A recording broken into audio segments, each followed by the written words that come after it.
Making the Invisible Visible, Black Women 365 Days of the Year.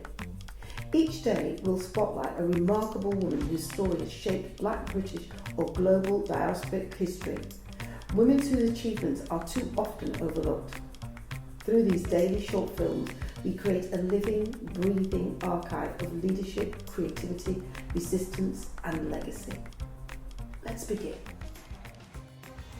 Hi everyone, my name is Sabina Silver. I am a visual artist, but I'm also a creative facilitator, and I make work that documents the lived experiences of Black people, particularly of women and children.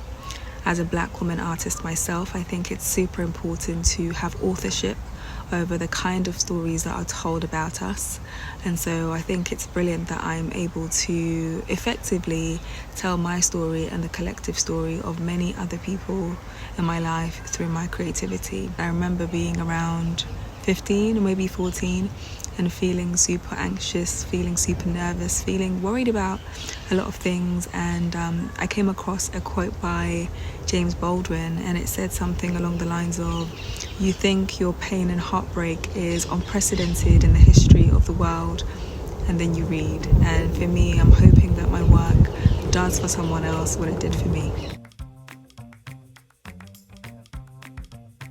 So in regards to my creativity and my creative process, I can find inspiration from literally anything. It can be movies, conversations with others, going for a walk, speaking to strangers, literally anything. So currently I'm actually working on multiple pieces with colour, because my last series was a monochromatic series, and so I'm trying to reincorporate colour back into my practice, which I'm thoroughly enjoying. So I'm very excited to work through that process and complete these series of paintings. Alongside my practice, I'm also getting into a lot more research. You would think that as an artist I already do a lot of research. I actually wasn't. I started creating because of my passion and desire to self-express, but I wasn't looking at the archives. I was not exploring museum libraries. I had no deep interest in looking at what had gone before me, but I think that was wrong of me to not do so, because there's a wealth of knowledge,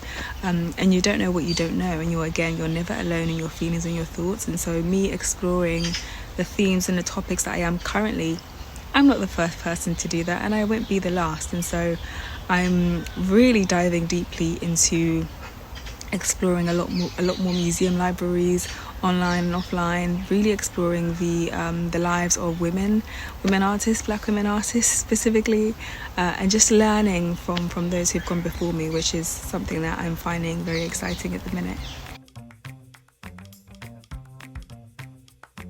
So I was brought up to be a good Christian girl. So my family are very religious, quite conservative, and so the way that I was raised was to not be noticed, to fade into the background, to be almost invisible.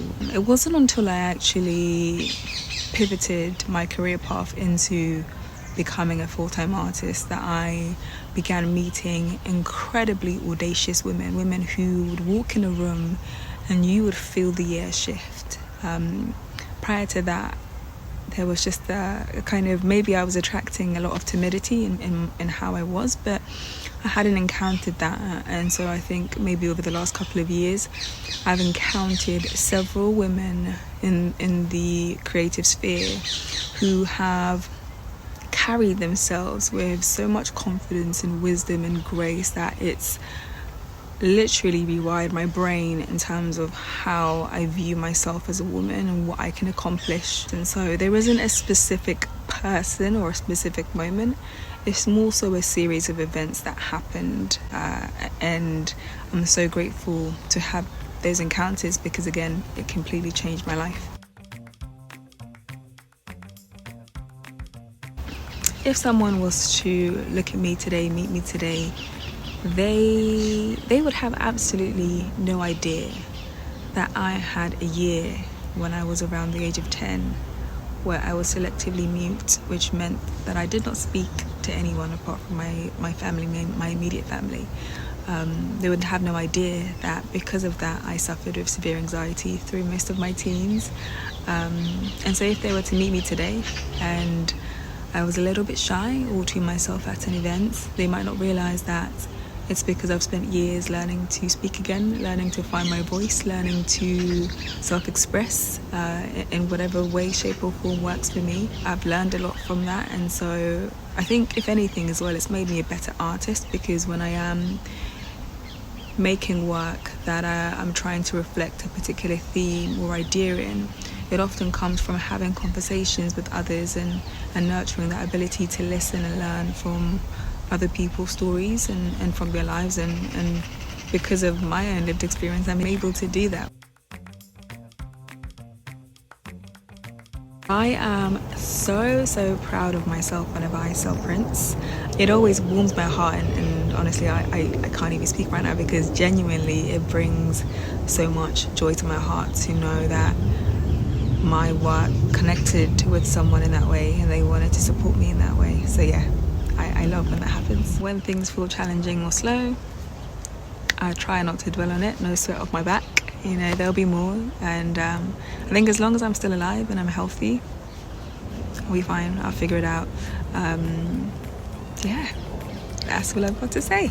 Thank you for joining us for today's story. Making the Invisible Visible is our commitment to ensuring that Black women's histories and contributions are recognised, valued and kept in daily circulation. Across 2026, we will continue to share these powerful narratives, 365 days of impact, brilliance and inspiration. Stay connected, join the conversation and help us champion the women whose journeys continue to shape our world. I'm Paulette Brooks, and I'm looking forward to seeing you tomorrow for the next story.